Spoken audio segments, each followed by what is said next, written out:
কিভাবে আল্লাহ তাআলা নিজের পরিচয় আমাদের সামনে পেশ করলেন, আমরা সেটাই আজকে শুনবার চেষ্টা করবো ইনশাআল্লাহ। সূরাতুল ইখলাস, আপনারা কি জানেন এটা কোরআনের কততম পারায় অবস্থিত? 30তম পারায়। এবং এই সূরাটি মাক্কি সূরা। কি সূরা? কোরআনের সর্বশেষ পারায় অবস্থিত 30তম পারায়। আয়াত সংখ্যা তো আমরা শুরুতেই বললাম, কয়টি? 4টি। এই সূরাটি কোরআনের যে সূরার ধারাক্রম, সেই ধারাক্রম অনুসারে 112 নম্বর সূরা। কত নম্বর? 112 নম্বর সূরা। এই সূরাটা মক্কাতুল মুকাররমাতে নাজিল হওয়ার কিছু প্রেক্ষাপট আছে। প্রেক্ষাপটগুলো হচ্ছে, আরবরা বংশকে খুব গুরুত্ব দেয়, বংশ প্রিজার্ভ করা, লিনিয়েজকে প্রিজার্ভ করা। এবং তারা মানুষকে দেখে, শুধু মানুষ তো না, মানুষের পায়ের ছাপ দেখে বলে দিতে পারতো তার বাবাকে, তার বাবাকে, পর দাদাকে, 14 পুরুষের নাম বলে দিতে পারতো। শুধু মানুষই না, তারা উটের পায়ের ছাপ দেখে, উটের পায়ের, মরুভূমির বালুতে উটের পায়ের ছাপ দেখে ওই উট কোন বংশের, ওই বংশের ওর নাম কি, ওর বাবার নাম কি, ওর দাদার নাম কি, 14 পুরুষ এরকম ছিল। এবং তারা দুজন মানুষকে যদি ঢেকে রাখা হয় সারা শরীর, শুধু পায়ের একেবারে শেষের দিকের ছোট আঙ্গুল দেখে, এটাকে ইলমুল কিয়াফা বলে, ওই ছোট আঙ্গুলের শেপ দেখে ওরা বলে দিতে পারতো সে কোন বংশের, তার বাবার নাম কি, দাদার নাম কি, 14 পুরুষ। তারা এই লিনিয়েজকে প্রিজার্ভ করতো আর কি এইভাবে। এবং এই বংশ পরিক্রমা মুখস্থ করা, জানা, জিজ্ঞেস করা, এটাকে গুরুত্ব দিত। তো তারা আল্লাহকেও আমাদের মতো এরকম একজন সত্তা ভেবে আল্লাহ হাবিব সাল্লাল্লাহু আলাইহি ওয়াসাল্লামকে জিজ্ঞেস করতেছে যে, ইদান খালাকাল্লাহু কুল্লা শাই ফামান খালাকাল্লাহ। মুহাম্মদ, তুমি তো বলো যে আল্লাহ নাকি সব সৃষ্টি করেছে, তো আল্লাহকে কে সৃষ্টি করেছে? অথবা বলো যে আল্লাহর বাবাকে, আল্লাহর দাদাকে, আল্লাহর পরদাদাকে, আল্লাহর বংশটা বলো।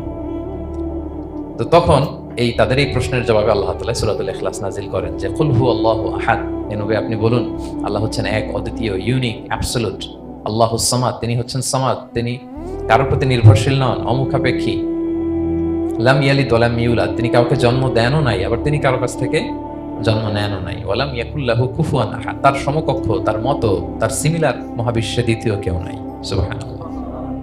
এটা হচ্ছে শানে নুজুল, কোন প্রেক্ষাপটে নাজিল হয়েছে, এটা হচ্ছে একটা বর্ণনা। আরেক বর্ণনা এসছে, মক্কার মুশরিকরা জিজ্ঞেস করতে আরম্ভ করল, ইয়া মুহাম্মদ, আমরা জানি মানুষ মাটির তৈরি, ফেরেশতারা নূরের তৈরি, মানে আলোর তৈরি, এরপর জিনেরা আগুনের তৈরি, আল্লাহ কিসের তৈরি?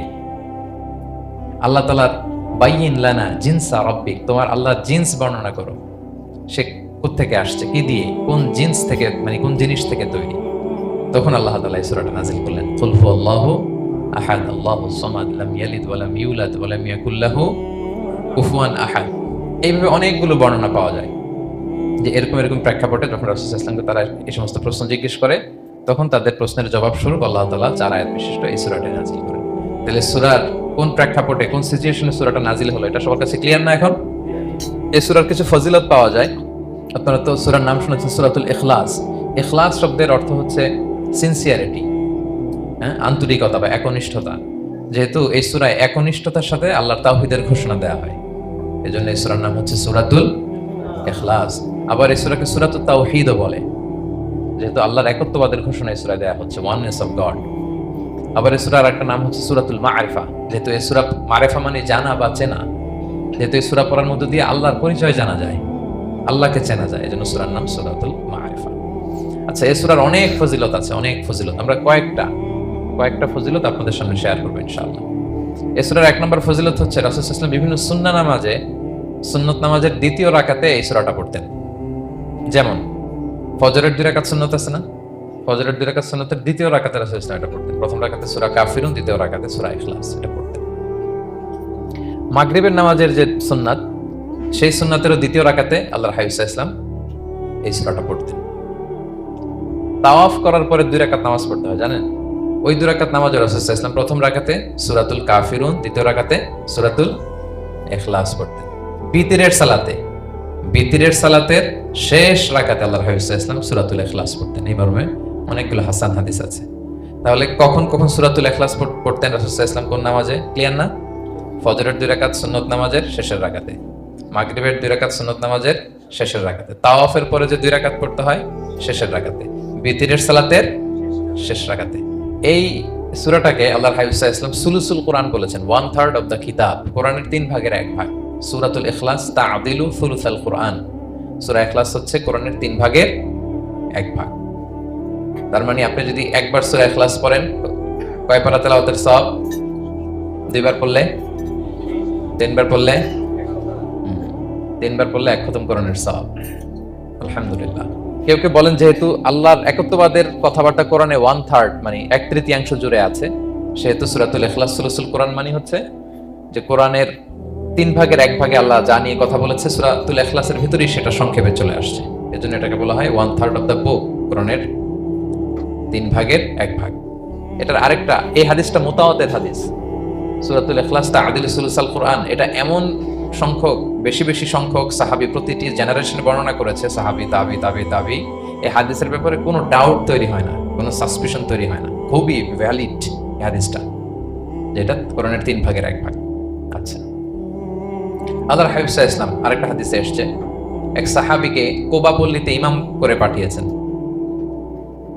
মদিনা মসজিদে নববীর পাশে একটা মসজিদ আছে, মসজিদে কুবা, সেই মসজিদের ইমাম করে এক সাহাবীকে পাঠিয়েছেন। ওই সাহাবীর একটা অভ্যাস ছিল, উনি প্রত্যেক রাকাতে সূরা ফাতিহার পরেই আগে সূরা ইখলাস পড়তেন। ধরেন প্রথম রাকাতে সূরা ফাতিহার পরে ইখলাস, এরপর একটা সূরা পড়তেন। দ্বিতীয় রাকাতে সূরা ফাতিহার পরে আবার সূরা ইখলাস, এরপর একটা সূরা পড়তেন।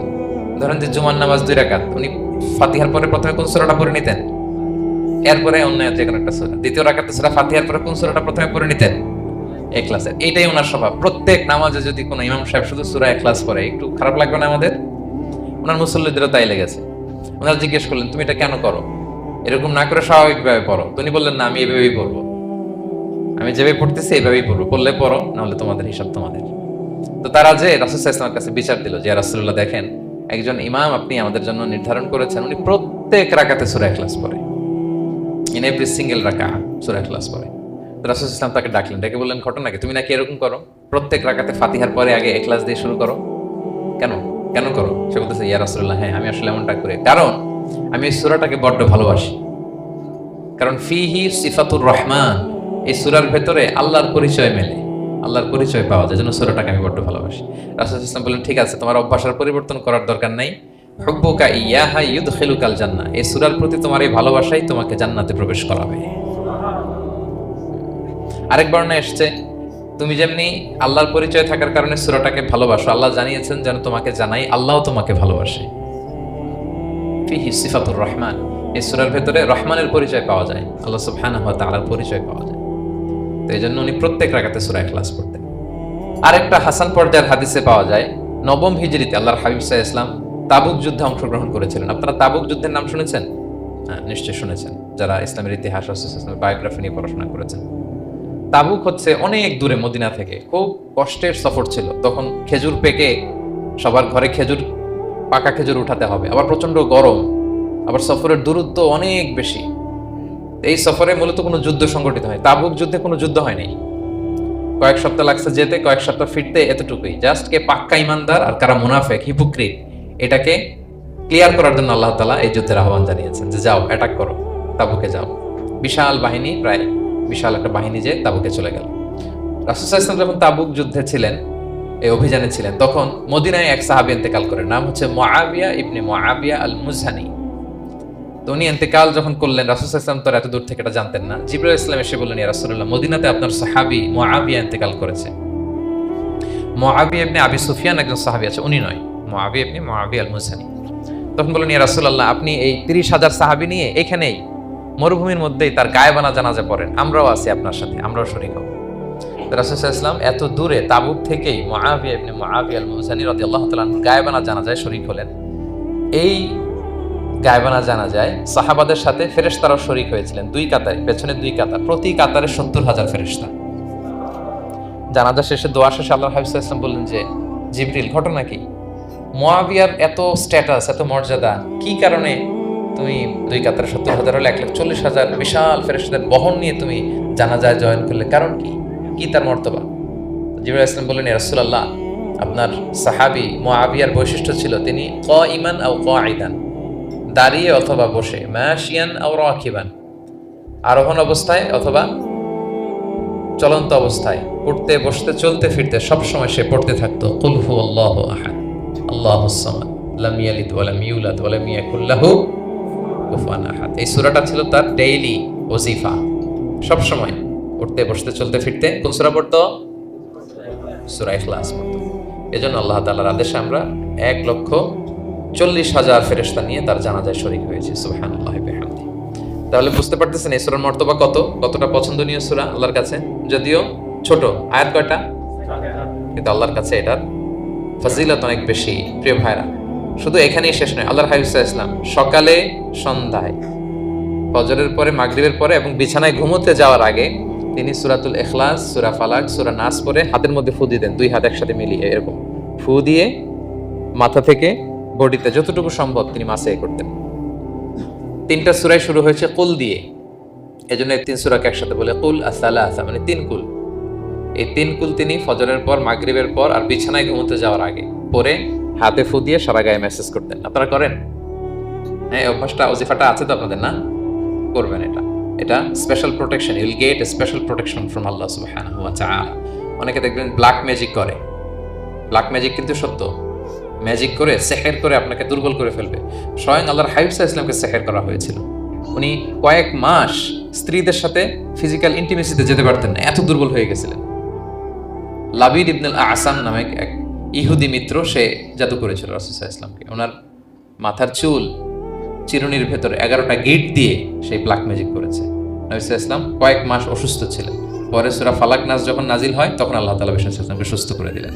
সাহাবীদেরকে নিয়ে কুয়ার নিচ থেকে, চিরুনি থেকে এই গিটগুলো খুলে খুলে রাসূল সাল্লাল্লাহু আলাইহি ওয়াসাল্লাম 11টা আয়াত তেলাওয়াত করলেন। রাসূল সাল্লাল্লাহু আলাইহি ওয়াসাল্লামকে সুস্থ করে দিল কে? আল্লাহ সুবহানাহু ওয়া তাআলা শিফা নসিব করলেন। তার মানে ব্ল্যাক ম্যাজিক সত্য, সিহির করে মানুষ। আপনার সফলতা, আপনার সাকসেস, এটা সবার ভালো লাগবে না, মনে রাখবেন। সবাই এটা পছন্দ করে না। আল আইনু হক, নজর কিন্তু সত্য। নজর সত্য, নজরের প্রভাব আছে, চোখের প্রভাব আছে। এজন্য কারো ভালো কিছু দেখলে মাশা আল্লাহ বলবেন, আল্লাহর দিকে ফিরিয়ে দিবেন, ওটার কল্যাণ। কি বলবেন? একটা সুন্দর ফুটফুটে বাচ্চা দেখলে মাশা আল্লাহ।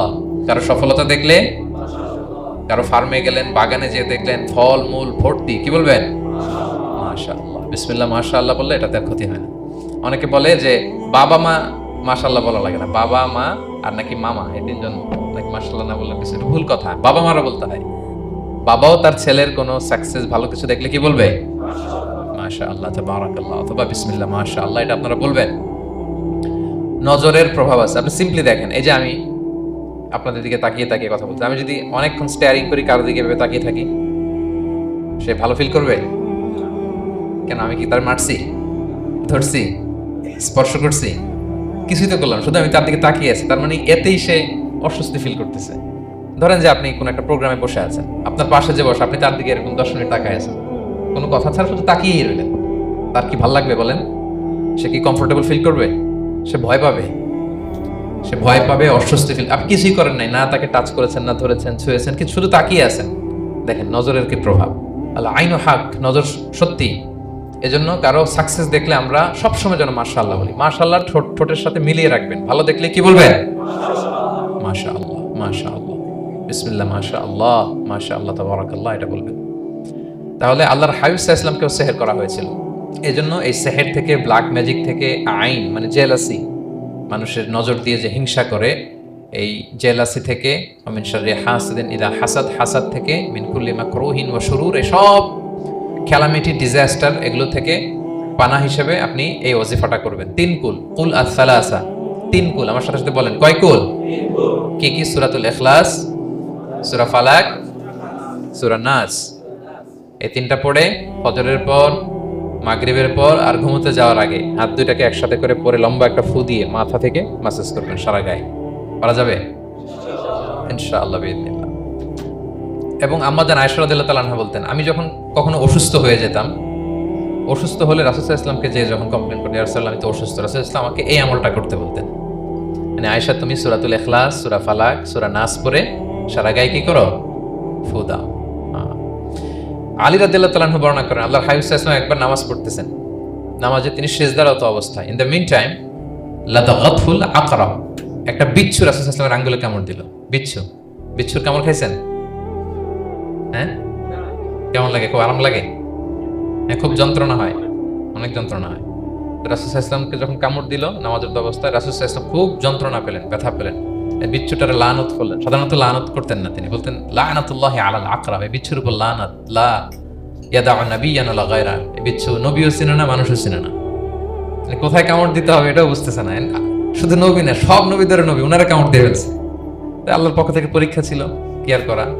উনি ভর্ৎসনা করলেন, লানত করে বললেন, নবীও চিনস না, মানুষও চিনস না, কামড় দিয়ে খুব কষ্ট পাচ্ছেন তিনি। তো আল্লাহ ইসলাম বললেন, যাও গরম পানি আর লবণ নিয়ে আসো, এনে এটার মধ্যে ঢালো। ঢালতে আরম্ভ করলো। লবণ কিন্তু খুবই ব্যথানাশক, pain killer, natural pain killer. এটার মধ্যে সোডিয়াম ক্লোরাইড আছে, তো এটা গরম করে লবণ মিশিয়ে দিলে যে কোনো ব্যথা ট্যাথা সাথে সাথে ভালো হয়ে যায়। রাসূল ইসলাম বললেন ঢালো। ঢালতেছে, রাসূল ইসলাম পড়তেছেন কুল হুয়াল্লাহু আহাদ আল্লাহুস সামাদ লাম ইয়ালিদ ওয়া লাম ইউলাদ ওয়া লাম ইয়াকুল লাহু কুফুয়ান আহাদ বলে ফু দিচ্ছেন আর ঢালতেছে। ঢালাও শেষ, আঙ্গুলের ব্যথাও শেষ। তাহলে রাসূল সাল্লাল্লাহু আলাইহি ওয়াসাল্লামের একটা চিকিৎসা পদ্ধতি আপনারা জানলেন, তিব্বে নাবাবী, যে সাপ বিচ্ছু কিছু দংশন করলে ওখানে কুসুম ওয়ার্ম ওয়াটার, লবণ দিয়ে ওয়ার্ম ওয়াটার করে সেখানে ঢালতে হবে। আর কোন সূরা পড়তে হবে? কুল হুয়াল্লাহু আহাদ আল্লাহুস সামাদ লাম ইয়ালিদ ওয়া লাম ইউলাদ ওয়া লাম ইয়াকুল লাহু কুফুয়ান আহাদ, এটা পড়তে হবে। তাহলে এই সূরার ফজিলত কি জানতে পেরেছেন আপনারা? ক্লিয়ার তো না? আমি রিপিট করি কি কি ফজিলত বললাম। রাসূল সাল্লাল্লাহু আলাইহি ওয়াসাল্লাম ফজরের নামাজের সুন্নাতে, মাগরিবের সুন্নাতে, তাওয়াফের পরের সুন্নাতে, ভিতরের শেষ রাকাতে সূরাতুল ইখলাস পড়তেন। রাসূল সাল্লাল্লাহু আলাইহি ওয়াসাল্লাম সূরাটাকে সুলুসুল কোরআন, 1/3 অফ দ্য কিতাব বলেছেন। কোরআনের কয় ভাগের এক ভাগ? এবং এক সাহাবীর ঘটনা তো শুনলাম, সে সব নামাজে সূরা ইখলাস পড়তো। মুসল্লিরা কমপ্লেইন করার পরেও সে পড়লো। রাসূল সাল্লাল্লাহু আলাইহি ওয়াসাল্লাম বললেন, কেন পড়ো? বলে যে ফিহি সিফাতুর রহমান, এই সূরা আল্লাহর পরিচয় আছে, এই সূরাটা পড়তে ভালো লাগে। তো রাসূল সাল্লাল্লাহু আলাইহি ওয়াসাল্লাম বললেন, এই সূরার প্রতি তোমার ভালো লাগাই তোমাকে জান্নাতে নিয়ে যাবে। আরেক বর্ণনায় যে তুমি যেমনি আল্লাহর কারণে সূরাকে ভালোবাসো, আল্লাহও জানিয়েছেন তিনি তোমায় ভালোবাসেন। এরপর মুআবিয়া ইবনে মুআবিয়া আল মুজানির হাদিস শুনলাম, তিনি উঠতে বসতে চলতে ফিরতে সবসময় কোন সূরা পড়তেন? সূরাতুল ইখলাস। ফলে আকাশ থেকে 1,40,000 ফেরেশতা এসে দুই কাতারে 70,000 করে ওনার গায়েবানা জানাজায় অংশগ্রহণ করেছেন। এবার বলেন, এটাকে আপনারা কি ওয়াজিফা বানাবেন? হ্যাঁ, বানাবেন ডেইলি ওয়াজিফা। মেক ইট ইউর ডেইলি ওয়াজিফা। Recite Suratul Ikhlas every day, especially in the morning and evening. তাহলে সূরার ইন্ট্রোডাক্টরি ডিসকাশন শেষ, নাজিলের প্রেক্ষাপট শেষ, ফজিলত শেষ। এবার আমরা সূরায় ঢুকে যাই। কি বলেন?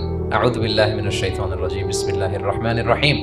বিতাড়িত শয়তান থেকে আল্লাহর কাছে পানা চাই, পরম করুণাময় অসীম দয়ালু আল্লাহর নামে শুরু করছি। আল্লাহ বলছেন, কুল হুয়াল্লাহু আহাদ।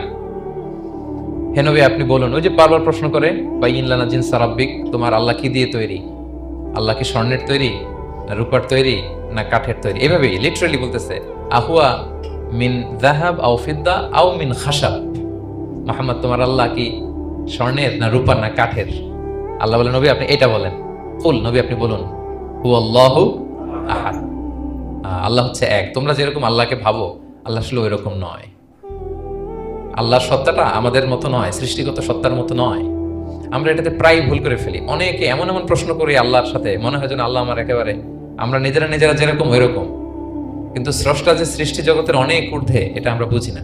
তিনি সময়ের ঊর্ধ্বে, তিনি স্থানের ঊর্ধ্বে, তিনি কালের ঊর্ধ্বে, সবকিছুর ঊর্ধ্বে। যেমন আমাদের 3টা কাল আছে, হ্যাঁ, অতীত, তারপর বর্তমান, যেটাকে ধরা যায় না, প্রতি সেকেন্ডে, ন্যানো সেকেন্ডে এটা অতীত হয়ে যাচ্ছে।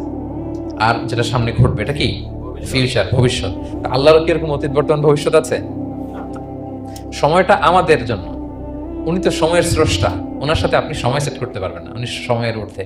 ফলে উনি এই ইবলিস যে আদেশ ভঙ্গ করা, আদম আলাইহিস সালাম এবং হাওয়া আলাইহিস সালাম পৃথিবীতে আসা, নূহ, দাউদ, হুদ, সালেহ থেকে শুরু করে এই একের পর এক নবী, শেষ নবী, বর্তমান সময়, ভবিষ্যৎ, দাজ্জাল, কিয়ামত, সব তিনি এট এ গ্ল্যান্সে দেখেন, একবারে ওনার চোখের সামনে।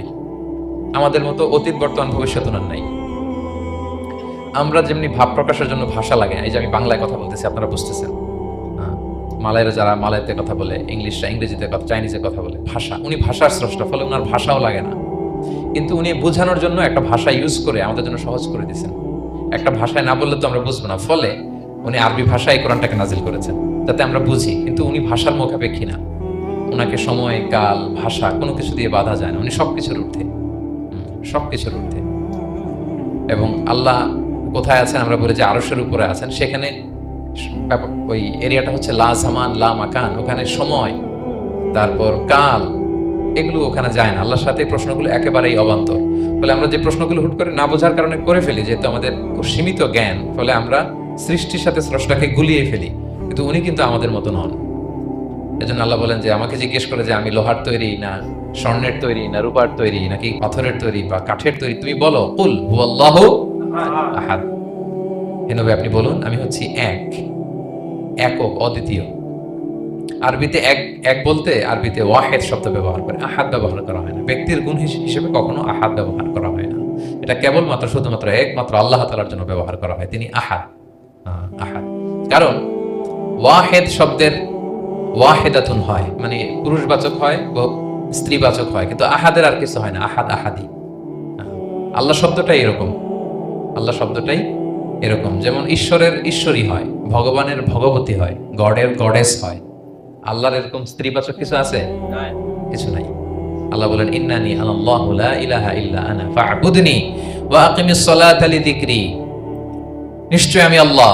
মুসা আলাইহিস সালামকে প্রথম যে প্রত্যাদেশ রেভেলেশন দিয়েছিলেন মুকাদ্দাসে তুয়ার পাশে, তুর পাহাড়ের পাদদেশে, ওখানে প্রথম মুসা আলাইহিস সালাম আল্লাহর সাউন্ড তখন তিনি শুনেছিলেন, এবং আল্লাহর সাউন্ডটাও আমাদের সাউন্ডের মতো নয়।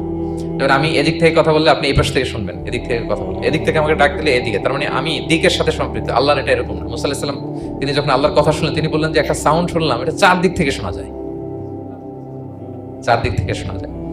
এবং তিনি ওনার প্রেগনেন্ট স্ত্রীকে নিয়ে মাদিয়ান ক্রস করে ইজিপ্টের বর্ডারে ঢুকবেন। ইন দ্য মিন টাইম আল্লাহ তাআলা ওই সময়টাকে চুজ করেছেন যে তাকে এখন নবী বানাবো, তাকে রেভেলেশন দিব। তো তিনি দেখলেন যে ইন্নী আনাস্তু নারান, আমি ওই যে লাআল্লি আতিকুম মিনহা বিকাবাসিন আও আজিদু আলান নারি হুদা, স্ত্রীকে দাসীকে বললেন যে একটু বসো, প্রচন্ড ঠান্ডা, ওই যে আগুন দেখা যায়, মনে হয় কেউ আগুন পোহাচ্ছে, আমি একটু আগুন নিয়ে আসি, মশাল দিয়ে তোমাদের আরাম লাগবে, একটু ওয়ার্ম আপ হবে। তো আগুনের কাছে যেয়ে দেখে সামনে যত যায় আগুন তত পেছায়, এবং আগুনটা সাধারণ আগুন না, একটা গাছ থেকে আগুন বেরোচ্ছে, কিন্তু ওই গাছের পাতা জ্বলে না, ডাল জ্বলে না, কিছুই হয় না। আসলে এটা আগুন না, এটা আল্লাহর নূর। আল্লাহর নূর সেখানে ফোকাস দেওয়া হচ্ছে। আল্লাহর নূরও আমাদের নূরের মতো না। নূর মানে লাইট, নূর মানে কি? লাইট। সো এই যে আমরা যে লাইট দেখি, এই লাইটের মতো না, কারণ আল্লাহর এই নূরের কাবার দেয়া হচ্ছে আবার নূরের পর্দা দিয়ে। পর্দা দেয়া হয় সাধারণত আলোকে আটকানোর জন্য, কিন্তু আল্লাহর যে পর্দা, হিজাবের কথা বলা হয়েছে, ওইটা, ওই পর্দাটাও আলো, আলোর পর্দা। আমাদের সাথে মিলালে হবে? আমরা ঘরে পর্দা টাঙাই কি থামাতে বলেন তো? আলো থামাতে। আর আল্লাহর যে হেজাব পর্দাগুলো কিসের? আলোর, নূরের। সো কশ্চিন কালেও আপনি সৃষ্টির সাথে স্রষ্টাকে মিলাবেন না। আমরা ভুল করে অনেক সময় এরকম অবান্তর প্রশ্নগুলো করি। তো আল্লাহ তখন মুসা আলাইহিস সালামকে প্রত্যাদেশ করলেন যে ইন্নানি আনাল্লাহ লা ইলাহা ইল্লা আনা ফা'বুদনি, আমি আল্লাহ। আমি কি? আল্লাহ। এই আল্লাহ নামটা আল্লাহ নিজেই রেখেছেন। আমাদের নাম রাখে আমাদের বাবা দাদা, আল্লাহর তো বাবা দাদা কেউ নাই। আল্লাহর নাম কে রেখেছে? আল্লাহ নিজেই রেখেছেন। ফা'বুদনি, আমার ইবাদত করো, ওয়া আকিমিস সালাতা লিযিকরি। তাহলে এখানে প্রথম আয়াতেই শিরকের উপর কুঠারাঘাত করা হয়েছে, শিরকি আকীদাকে লন্ডভন্ড করে দেওয়া হয়েছে, এবং বোঝানো হয়েছে আল্লাহ হচ্ছেন এক, অদ্বিতীয়, একক। কারণ আমরা যত ইবাদত করি, এর মধ্যে যদি শিরকের স্পর্শ থাকে, আমাদের ইবাদত ভ্যানিশ হয়ে যাবে, এটার কোনো দাম নাই। লা ইন আশরাকতা লা ইয়াহবাতান্না আমালুক ওয়া লা তাকুনান্না মিনাল খাসিরিন। আল্লাহ বলেন যদি শিরক করো তাহলে তোমার সব আমল বাতিল হয়ে যাবে, তোমার রোজা, নামাজ, হজ, যাকাত, জিকির কিছু থাকবে না। এজন্য শিরক যাতে কখনো আমাদের না হয়, শিরকের সাথে যেন আমাদের সম্পর্ক না থাকে। ইন্নাল্লাহা লা ইয়াগফিরু আন ইউশরাকা বিহি ওয়া ইয়াগফিরু মা দুনা যালিকা লিমান ইয়াশা। আল্লাহ সব মাফ করেন, কিন্তু শিরকের গুনাহ মাফ করেন না। কি মাফ করে না? এজন্য শিরকের সাথে আমাদের কোনো সম্পর্ক নাই। দেখেন আমরা যখন নামাজে দাঁড়াই, আমরা তাকবীরে তাহরিমে বাঁধার পরে কি পড়ি? ওয়াজজাহতু ওয়াজহিয়া লিল্লাযী ফাতারাস সামাওয়াতি ওয়াল আরদা হানিফা ওয়া মা আনা মিনাল মুশরিকিন। দেখেন নামাজে দাঁড়ালে আগে ক্লিয়ার করে নিতে হয় যে আল্লাহ ওয়া মা আনা মিনাল। এই যে লক্ষ লক্ষ হাজী সাহেবরা যায় ইজহার রিদা পড়ে, ওখানে কি পড়ে? লাব্বাইক আল্লাহুম্মা লাব্বাইক লাব্বাইক লা শারীকা লাক। আগে হিসাব ক্লিয়ার যে আল্লাহ শিরকের সাথে ছিটেফোঁটা সম্পর্ক আমাদের নাই, আমরা একনিষ্ঠভাবে তোমার ইবাদত করি। তাহলে সূরাতুল ইখলাস বেসিক্যালি তাওহীদের একনিষ্ঠ ঘোষণার নাম, যেটার প্রথম আয়াতে আল্লাহ তাআলা নবীকে বললেন যে হে নবী আপনি আমার পরিচয় দিয়ে দেন, আপনি বলুন কুল হুয়াল্লাহু আহাদ, আমি এক, একক, অদ্বিতীয়।